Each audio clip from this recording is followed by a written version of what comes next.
Hi everyone, I'm so pleased that you have decided to listen to this video. I am Celia Grossman from Naturopath Solutions, and I coin myself as the Naturopath Troubleshooter. I'm like a health detective. I am so invested in finding the root cause of your issues. I know that many times you have been to other specialists, doctors and dietitians, only to come out where they're saying there's nothing really wrong with you and you maybe just need an antidepressant. Really?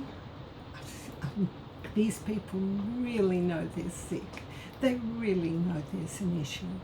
And that's why I go down the rabbit hole and I try to piece together puzzle pieces from the patient's history, from my 3 favorite functional pathology tests, the blood test where I'm looking at optimal values, not just pathology values. I'm looking at each marker to see if they're outside the optimal values, because that's when we can do really important preventative medicine. We can get there before, for example, you're diabetic. We can get there well before you're diabetic. And who needs to be diabetic, right? So that's the blood test. And then the HTMA test, the hair tissue mineral analysis. We look at the minerals in the tissue, not in the blood, in the tissue, and what their balance is like, what their ratio is like to the other minerals, and what their ratio is like to toxic metals. Are the toxic metals taking over from the essential minerals because you haven't got enough, and causing more issues? And then my third test, this genetic test. How fundamental is a genetic test? But we do have to remember that that's only 30%. Epigenetics, the diet and lifestyle, is 70%. So giving you an example where the gene test and the HTMA can come together, if you've got let's say a COMT gene and it's not functioning properly, you've got from both parents and it's functioning very slowly, so you can't break down your estrogen properly, you can't break down your stress hormones, and you know that to make COMT work better, we need magnesium. Now, what if the HTMA is showing that your magnesium is low, that you're not taking it in your diet and your life, and you're excreting it out, you're highly stressed, or your other minerals are making an imbalance in the magnesium, and so it's deficient, that COMT's not going to function properly, even if we do know that is an issue. So all 3 tests are really vitally important, and there are a lot of other tests. I've spent thousands of dollars and thousands of hours learning how to assess these very comprehensive and even overwhelming tests. And the things I found, no conventional medicine doctor will find, because he's not looking for it. He's not doing these tests. So, for example, I have patients that have a homozygous TCN2. When we look at their genes, from both their parents, they got a gene polymorphism that really is an issue, TCN2. What does TCN2 do? So what does the gene code for? It codes for a molecule that helps transport B12 vitamin B12 in the blood, and helps it get into the cell.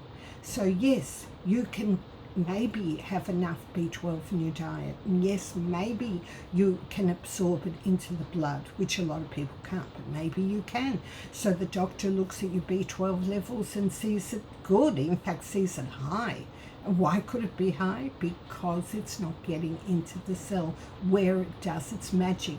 And these people are sick. They are sick most of their lives. I don't even know how they get to where they are now. They must be pretty strong, because it's quite a debilitating situation when you can't have sufficient vitamin B12.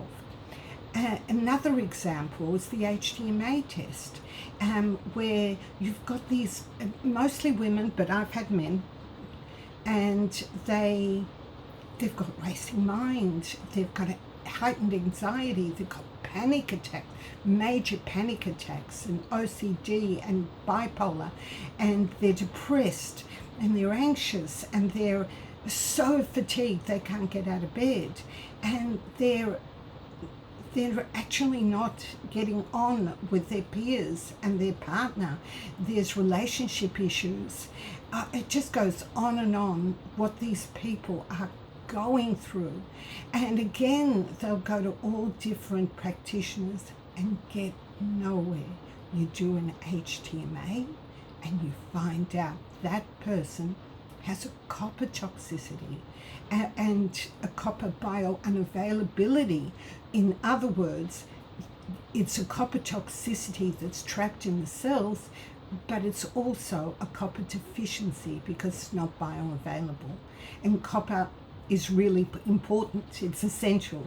So these people are living with this sort of copper level, and no wonder they're going through all this.